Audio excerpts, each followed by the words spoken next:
Good morning po mga kapudi. Ayan, si Mr. nagsasalap ng Tagalog na manok. Ayan.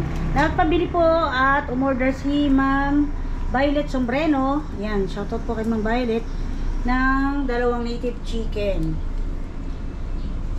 Ayan. Binalibuhan na po niya at ngayon ay yung sinasalap niya para yung mga extrang balahibo na maliliit ay mawala. Yan, ang gagawin po natin dyan ay yun, after masalap ng isa, yung isa naman gagawin po natin dyan ay adobo uli at syempre po hindi po kasama ang dugo. Yan, hindi po kumakain sila Ma'am Violet ng dugo. Yan, ayan, meron pa po napita si Mr. ng mga mangga Indian mango. Ayan, yan po yung kasarapan, yung magugulang na. Ayan. So, nagbukas si Mr. ng isa at yellow na siya. So, ipadadala natin yung konti na yan kasabay nung mga order ni Ma'am Violet. So, ilan na lang po kasi yung puno ng mangga, mga na uubos na po unti-unti. So, pinakuha ko na ngayon kasi para ipas na yung dakta niya pag pinadeliver natin kay Ma'am Violet sa ano po, sa Manila. Ayan. Diba? May siro. Ayan, nangunguha ng mangga ng may mangga. Ayan o. Mga nalalaglag lang po. Sa gawi po kasi dito, hindi na po pinapansin dahil po konti na yung bunga. Doon, marami po. Yun. Ayan, pagkakatay ni Mr. Diretso na po tayo ng gisa at ilagyan na po natin ng suka, toyo, laurel, paminta.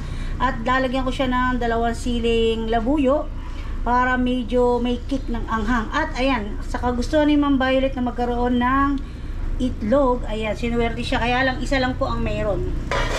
Ito, meron siya isang bahay guya na mayroong itlog. Ito, sinama ko muna sa kulo. Pagka maluto na siya ay iaahon ko na kasi para hindi siya madurog. Tapos ito, ito yung itlog, ito iaahon na natin to. Luto na kasi madudurog eh, para tatappings natin sa adobo ni Ma'am Violet. So ayan, pati itong itlogan na to. So isi-set aside ko lang to dito sa kawali. So ayan, pinakulo na muna ni Mr. yan kaninang nauna kasabay ng atay balon-balunan. Tapos nung ginisa ko tong mga manok ay sinabay ko na. So antay ko lang siya maluto ng maluto. Tsaka natin siya iaahon at ibubukod. So ayan, may mga pots yung ating manok ko. Ayan. So ito, ayan, yung atay na dikitan ng itlog. So kaya unang pinakulo ni Mr. yan para hindi na siya madurog. So hahaluin ko lang siya once, tapos takpan ko siya ulit. At hayaan natin siyang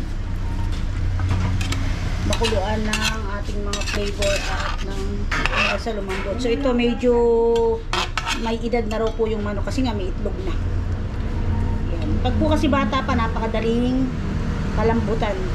So yung paa niya ay inilubog ko para mas madaling lumambot. Yan. So takpan po natin at ayan natin siyang kumulo sa loob na 30 minutes at ihahalo-haluin na lang po ulit natin. At ito po ang kasama sa mga order ni Ma'am Violet Sombreno. Ayan. At shoutout po sa anak niyang maganda at sa manugang niyang guwapo. Ayan. Kay Iska Rodida yan. So, ito po ay 3 kilos ng pork ribs. Kaya lang, wala tayong naabutan dahil napakyaw na daw po. So, ito po ay yung kaduktong ng pork ribs. Ayan. Malapit ko na siya i-pack. At nakapagpabook na ako, ready na natin siyang i-deliver. Ayan, medyo pinalalambot ko na lang yung patatas at carrots. Tapos, ito po yung mga kasama niya. So, meron tayo dito 1 kilong mahigit na manggang hinog, Indian mango, tsaka ayan, yung maasim na mangga. Hindi ko alam kung manggang kalabaw yan. Tapos, ayan, yung pamintang Batangas na durog. Meron tayong binigay na dried kamyas, tapos to pamintang buong durog. Ito yung request niya na buro, sana kung nakita niyo sa comment. Tapos ito po yung ayan, pinagawa po ni Ma'am Violet, lumpiang Shanghai, kalahating kilo, so 2 supot yan. Itong kalahating kilong tocino, tapos 2 kilong garlic longganisa, at ito yung native chicken natin adobo, nakapack na. So ayan, ready na. Ipapak ko na lang yung ating kaldereta at medyo palalamigin lang natin para hindi siya makulob at madaling makanis. Ayan po, naka-ready na po yung ating pork caldereta. At nagpahabol ako kay Mr. ng kutsin. Ang liit naman. Sabi ko isang pack, pero dapat yung bilog yun. So ito na lang, wala na tayong magagawa. Ayan ma'am, meron na siyang kasamang niyog. At after po natin mapadeliver yung order ni Ma'am Violet, papunta naman po tayo sa health center sa may katabing barangay sa may Santo Niño. So nabigyan ng privilege sila doktora na magkaroon ng free vaccine para sa HPV. Meaning po nun ay anti-cancer po yun sa matres. So covered daw po nun ang cancer sa matres, cancer sa ovary. So sa OBGYN o OBYGN o OB-GYN ay ang halaga po ng bawat vaccine ay 3,600. So kaya napakaswerte po nila doktora na masasama po sila sa libre na masasaksakan. So yun po ay yung mga gusto lang. So ilan lang po yung pumayag.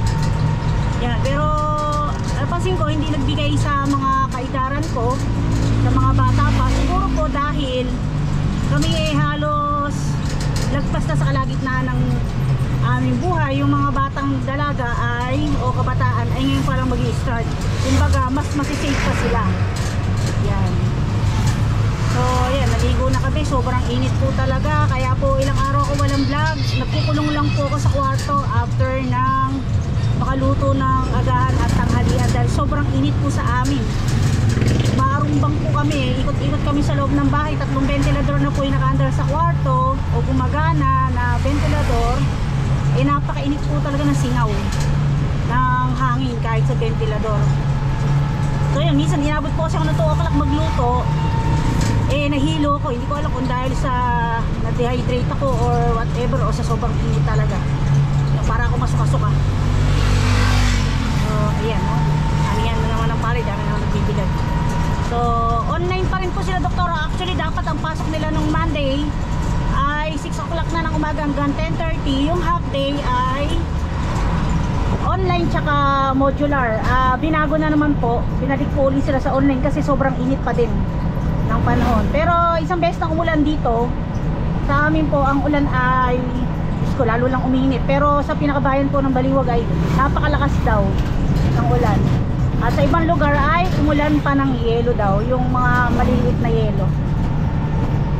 So ayan, gusto ni Ma'am Christina, ayan, shoutout kay Ma'am Christina de la Cruz. At papasalamat po kay Ma'am Christina doon sa binigay na good luck na 200 pesos po kay doktora nung nag-camping po sila. Ayan, lumaban sila doktora at nag-camping sa San Miguel, Bulacan ng 3 days.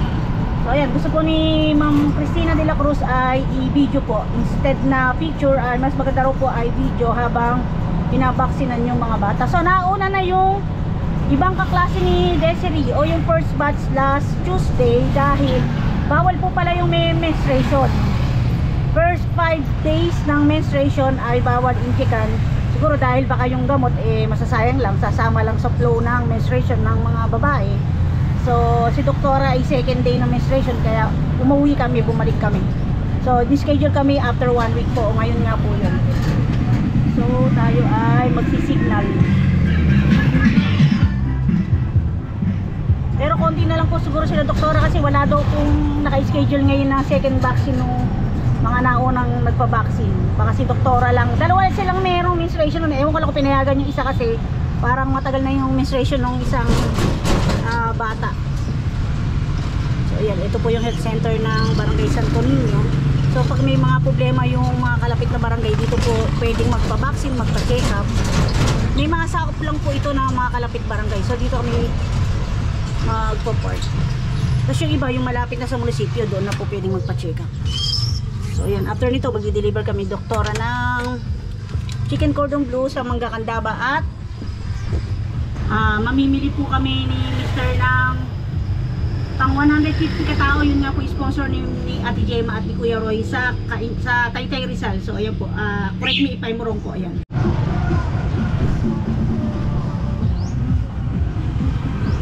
Yan, tapos na po siya mabaksinan. Bawal po mag-video sa loob kaya hindi po tayo nag-video. Asan yung vaccine mo? Sa'yo. Hindi, ayan. Hindi naman daw masakit yung pakiramdam niya. Minonitor muna siya na within 15 minutes kung mahihilo siya or sasakit ng ulo niya. So wala naman side effect. Pero nung sinaksakan siya, sabi lang niya, ganun. Lang. So ayan, mag-deliver na po ka ng ano yun, chicken cordon bleu. Yan. So deliver muna po kami. So actually ito po ay dapat na-deliver ko nung makalawa kasabay nung relleno.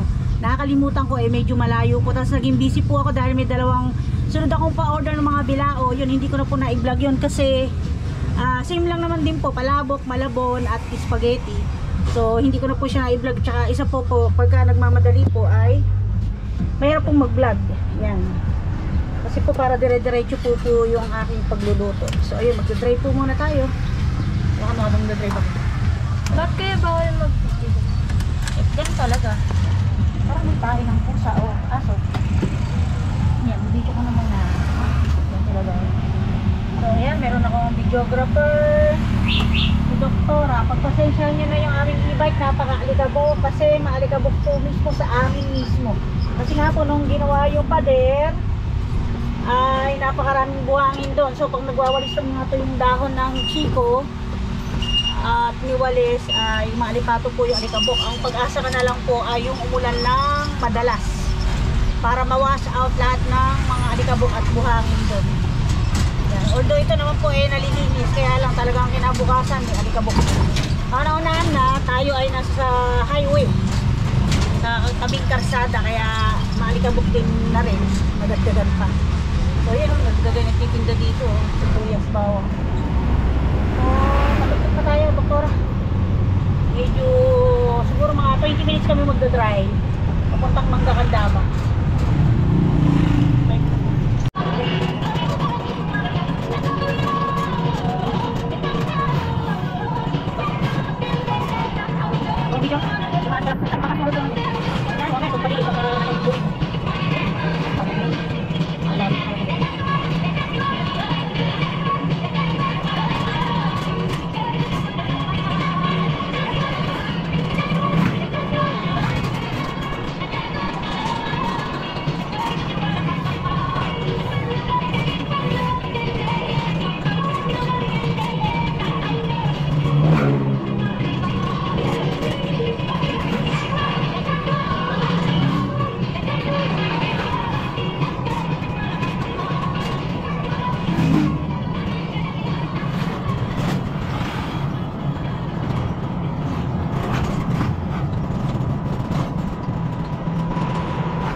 Ayan, nadala na po natin mga kaputi at hindi na po ako nag-video dahil ano po, ginagawa po yung lalaki kaya di tayo nakapagpaan. Kaya si Doktora, para yung gulong, hindi naman daw masakit. Gusto mo ba masakit? Yan, pabalik naman tayo. Swerte kasi makaka-attend pa si Doktora ng online classes na ngayon at meron silang quiz o exam. Kasi kahapon pa sila nag-exam at malapit na silang magbakasyon sa katapusan ng May. So marami silang hinahabol na mga quiz exam ganyan. At maswerte na rin po kasi yun, pinabalik lang si doktora, hindi na siya ganong umila. Dalawa lang sila yung nasaksakan pero hindi ko alam kung anong school yung isa. Unlike last week na talagang sabay-sabay sila pati yung mga kaklase niya at yung ibang grade level. Marami sila. So ngayon, pagdating namin, kaya lang kami medyo nagtagal lang siguro mga 5-10 minutes kasi nahanap yung record niya, yung pinapirmahan sa akin na ayun, parental consent, hindi po makita. So ang ginawa, pinafill up na lang ako ng panibag. So ayan, meron din siyang vaccination card no, parang yung sa COVID. Parang isa kanya yung HPV. So sabi nga ni Ma'am Christina ay napakaswerte at may libre nga po at ang binigyan ay yung mga bata na nag-aaral sa public. Hindi ko lang alam kung buong Pilipinas yan. Pero parang gano'n na nga rin siguro kasi public eh, sa government. Edad na yung aso na yun. So kasi 3,600 kada vaccine, times 3 daw po ang vaccine kung sa private.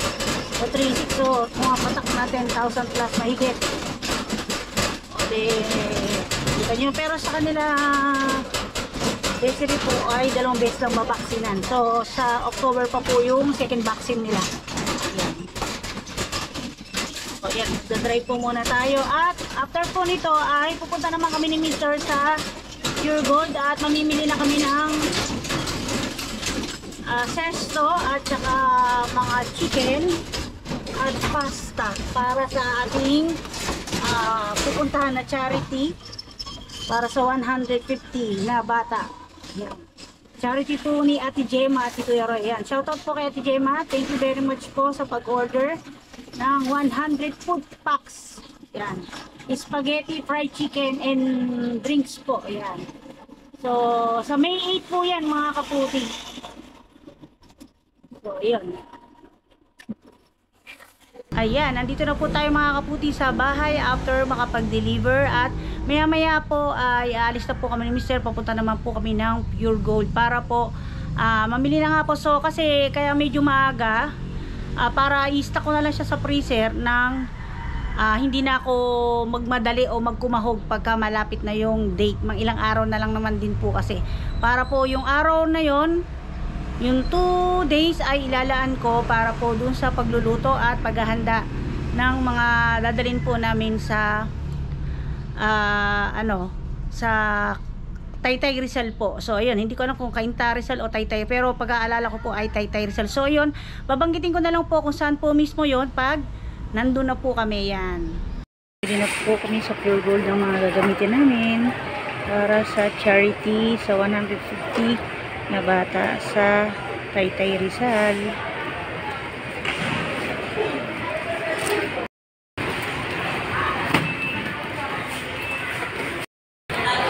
Herman! Wala ba si Jessica?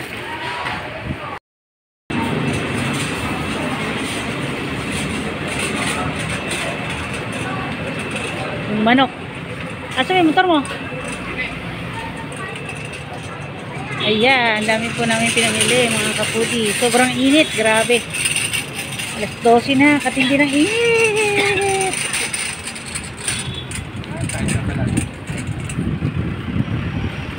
Iwan ang aircon tricycle mo. Tulungan mo na natin siya. Tulungan pa ba kita? Kaya mo na yan. Ako naman sa cashier kanina eh.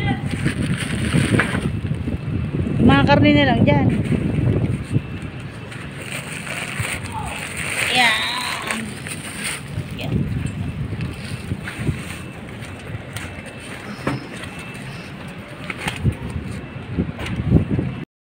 Sobrang init po. Naman po kami dito sa Sunbelt Tihang. Galing po kami ng palengke at pagpalit kami ng tubig ng hito ni nanay dahil mamatay po. Sobrang init ng panahon. So order namin ay matcha. Doktora, matcha. So dito lang po yun sa Barangay Tangos. Pauwi na po kami. Ayan, gabi na po. Sobrang init ang panahon. So yan, binili ko si Margene siya si nanay for take-out. Dito natin inumin o habang sa daan. Habang sa daan.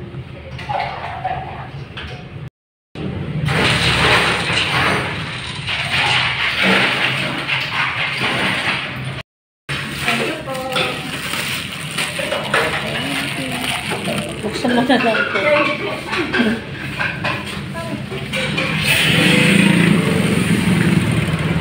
Ayan, pauwi na po kami.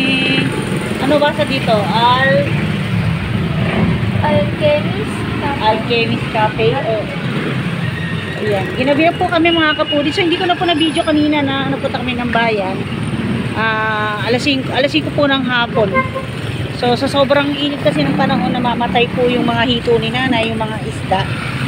Or ano daw, medyo magalas yung mga hito. Meaning, medyo luma na yung, kumbaga ilang araw na siyang nahuli. Pagka-deliver, parang ganun. So, ayan, pauwi na tayo. Kaysa nag-aalala si nanay, pinagbigyan ko na po na punta ng palengke para mag-drive. So, hindi ako nag-vlog doon kasi alam niyo na medyo kami dalawa ni Doktora mahirap mag-vlog kasi parang medyo dead end yun. Hindi sa actually dead end, parang madalang yung tao ng ganong oras. Pwede kang ma-hold up or whatever, maagawa ng cellphone, wala ka naman magagawa. So, yun, para safety. At nagmamadala na nga rin po ako dahil mamaya ma-hold up pa kami, wala naman kami maibigay niya. Ayan, nagpalit na kami ng tubig tapos umalis na rin po kami. So, sabi ko nga, dadaan kami dito. Pwede kami para medyo malamig ang kami. Yan, shake mo yung sa akin para pagka higop ako. So, ayan, ngayon po ang aming vlog for today's video. Ayan, pasensya kahit matagal ako walang vlog. Akala ko nga parang 4 days ago lang almost 9 days na pala. So, sobrang init po at talaga po nagkukulong lang kami ni Doktora sa kwarto. Ayan. At ginagamit pa ni Doktora yung aking account dahil yung account ko lang po yung nakakonect din sa cellphone na gamit niya. Pag may online classes po sila, karaniwan po kasi puro quiz sila ngayon. Dahil naghahabol po sila at malapit na po kasi ang graduation. Ayan. So, hindi ko sure kung pagdating ng May ko papapasukin na sila ng 6 AM dahil pabago-bago nga po dahil nga sa sobrang init pa rin. Tinatansya pa rin po yung init. Kawawa po kasi mga bata. Sobrang init tapos lalo na yung mga nanay. Siyempre may mga edad na o mga tatay na susundo. Baka high blood din. Yan. Mga heat stroke. Tara na. So yan, mag-drive po muna ako mga kapudi.